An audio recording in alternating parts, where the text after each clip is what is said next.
নমস্কার বন্ধুরা, Loknath computer YouTube চ্যানেলে আপনাদের সকলকে স্বাগত জানাই। আশা করি আপনারা সকলেই ভালো আছেন। আজকের এই ভিডিও টিউটোরিয়ালে আমরা কিছু কমন টাইপিং এরার্স, যেই ভুলগুলো আমরা সাধারণত করে থাকি বা যেই এরারগুলো আমরা সাধারণত করে থাকি সেই বিষয় নিয়েই আলোচনা করব। আর আমি চেষ্টা করব আপনাদের কিছু তার সলিউশন দেওয়ার, যাতে সেই টাইপিং এরার বা টাইপোসগুলো না হয়। আমি আপনাদেরকে একটি পিডিএফ ওপেন করে দেখাচ্ছি, যেখানে আমি টোটাল 7টা এরার সম্বন্ধে বলবো। নম্বর 1 হচ্ছে don't press to adjacent alphabet or number or character mistakenly. মানে আপনি যখন টাইপিং করছেন তখন যেই কিটি প্রেস করতে চাইছেন দেখা যায় যে তার পাশের কিটিও আপনি ভুলবশত একই সাথে প্রেস করে ফেলেন, আর এর ফলে দুটো কি আপনার স্ক্রিনে শো করবে। ধরুন আপনি টাইপ করতে চাইছেন ট্রি বা গাছ, TREE। এবার আপনি যখন টি এই লেটারটি প্রেস করতে চাইছেন, দেখা গেল টি এইখানে প্রেস না করে, টি বা টি কিটির ঠিক মিডলে প্রেস না করে দেখা গেল তার আপনি ডান দিকে একটু প্রেস করে দিলেন।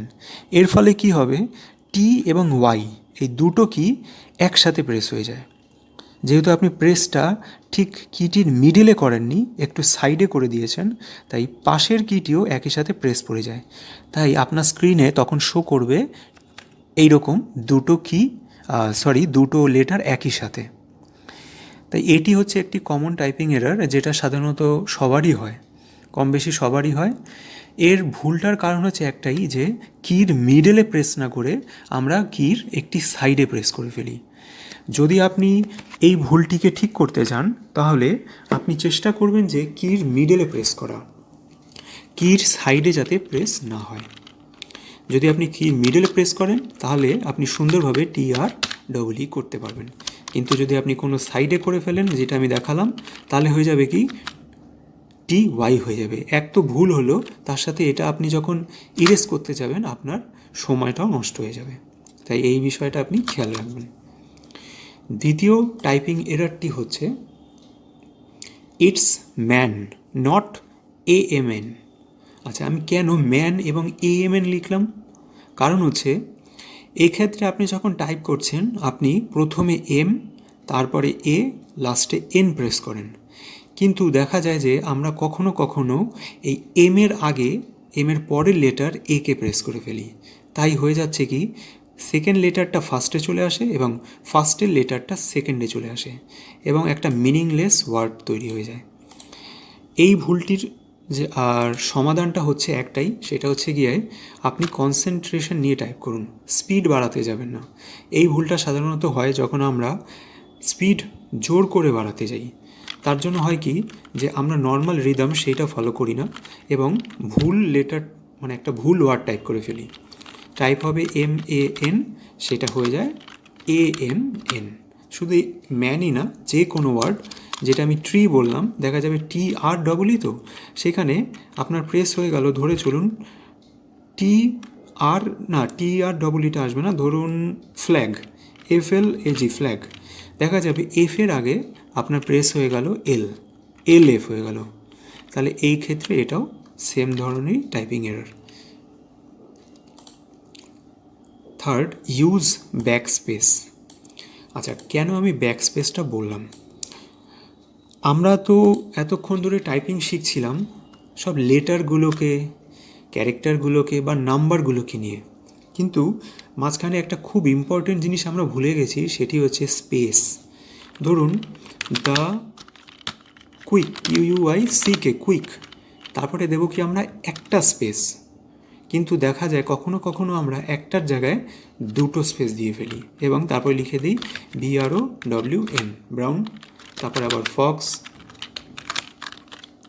এইভাবে আমরা কিছু টাইপিং এরার করি, যেটা সাধারণত আমরা ফলো করি না। এখানে একটি স্পেসের জায়গায় আমরা দুটো স্পেস দিয়ে ফেলেছি।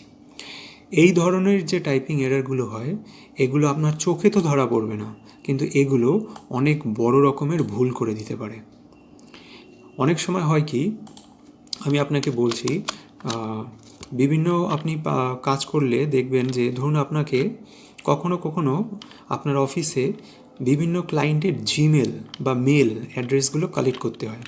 ধরে চলুন xyz@gmail.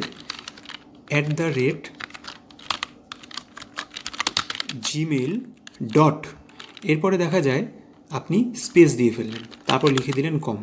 তাহলে এই যে ইমেলটা বা জিমেলটা তৈরি হলো, এটি কিন্তু কোনো কাজই করবে না। কেন করবে না? কারণ এখানে একটা স্পেস পড়ে গেছে। তাই আপনি খুব সতর্ক থাকবেন এই ধরনের ভুল থেকে।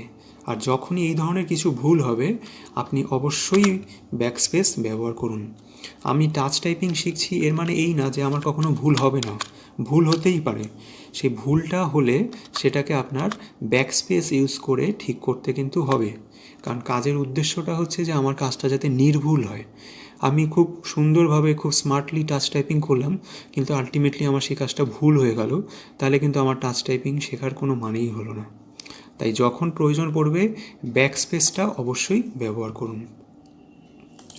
আচ্ছা, এতদিন ধরে আপনারা যে টাইপিংটা শিখলেন সেটি হচ্ছে টাইপিংয়ের বেশ কিছু ছোটোখাটো ট্রিক্স বলুন বা কৌশল বলুন বা পদ্ধতি, যেমন ASDFG বা দ্য কুইক ব্রাউন ফক্স বা নাম্বার রোড টাইপিং, নিউমেরিক কিপ্যাডের টাইপিং, এরকম।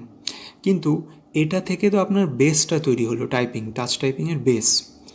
এই বেসটা তৈরি হওয়ার কারণ কি? যাতে আপনি বিভিন্ন রকম ডকুমেন্ট বা কখনো কখনো কোনো PDF বা কখনো বই এগুলো টাইপ করতে পারেন।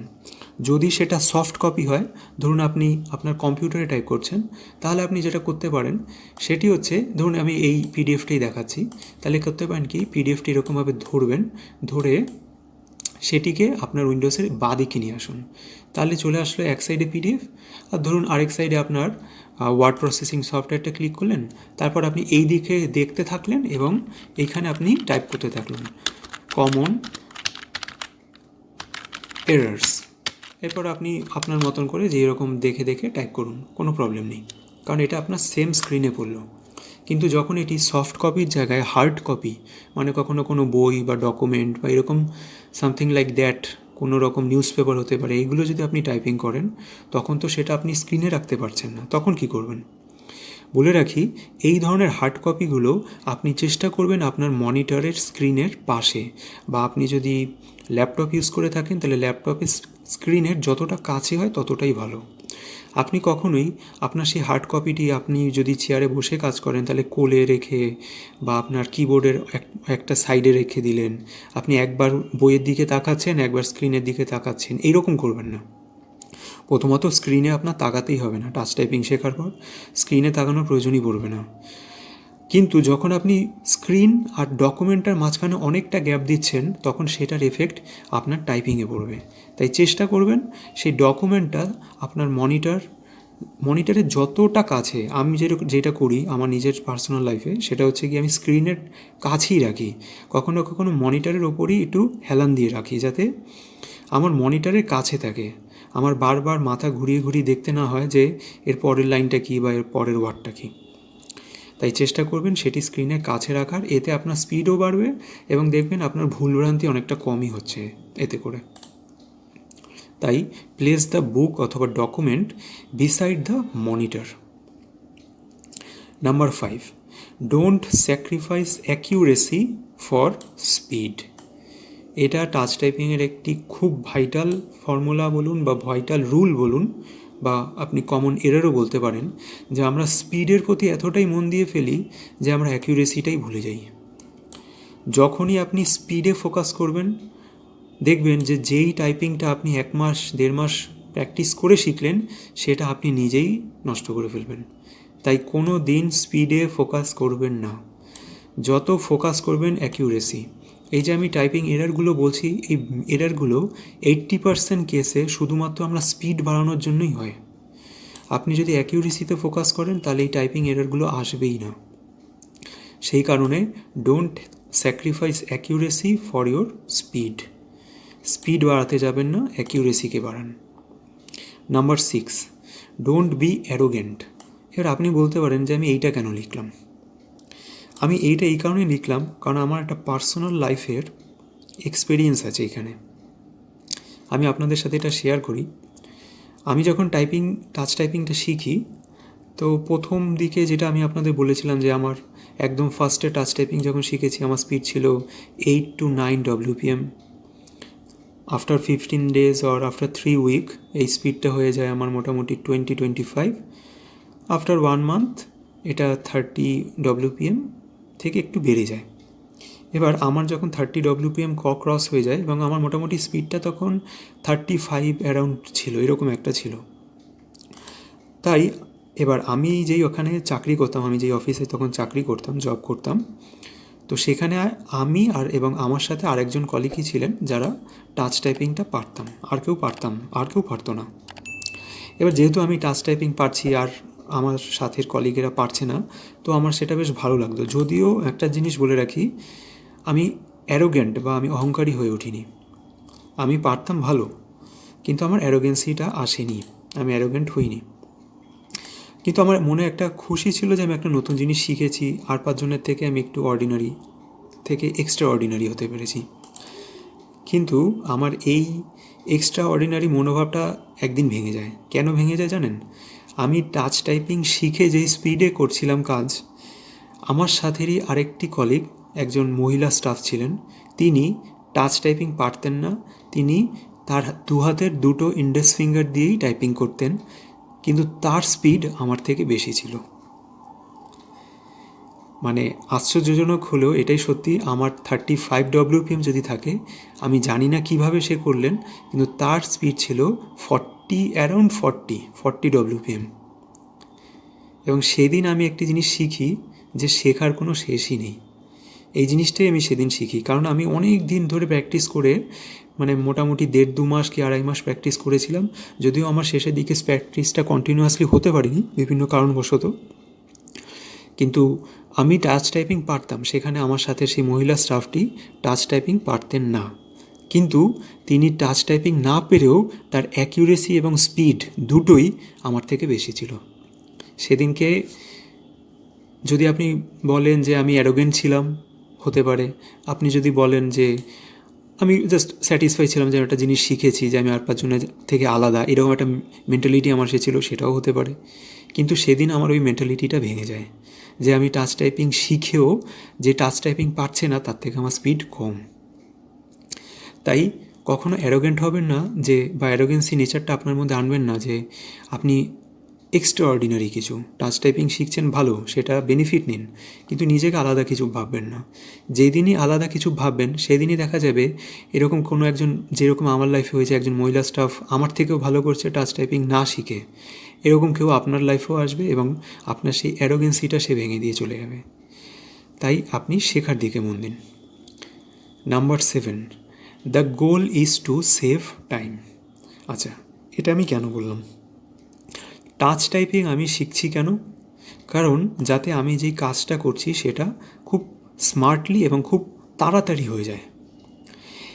এবার কথাটি হচ্ছে, এখন মানে সফটওয়্যার ইন্ডাস্ট্রি এতটাই ডেভেলপড হয়ে গেছে যে একটা সময় ছিল যখন যারা টাচ টাইপার ছিল তাদের উপরে কোম্পানিরা অনেক বেশি নির্ভরশীল ছিল, কারণ একজন টাচ টাইপিস্ট যা স্পিডে কাজ নামিয়ে দিতে পারে বা কয়েকজন টাচ টাইপিস্ট মিলে যে স্পিডে কাজ নামাতে পারে, সেটা সাধারণত যারা শুধু দুটো ইন্ডেক্স ফিঙ্গার দিয়ে কাজ করছে তারা অতটা সাধারণত পারে না। কয়েকজন হয়ে যায়, কিন্তু সাধারণত হয় না। কিন্তু বর্তমান মার্কেট, সফটওয়্যার ইন্ডাস্ট্রি এই জিনিসটা বুঝতে পারে, আর সেই কারণে তারা করেছে কি, সবাই তো টাচ টাইপিংটা পারছে না, তাই তারা করছে কি, এমন কিছু সফটওয়্যার আনছে যা আপনার এই টাচ টাইপিং প্রয়োজনই পড়বে না সেরকমভাবে সাপোর্ট দিয়ে দিচ্ছে।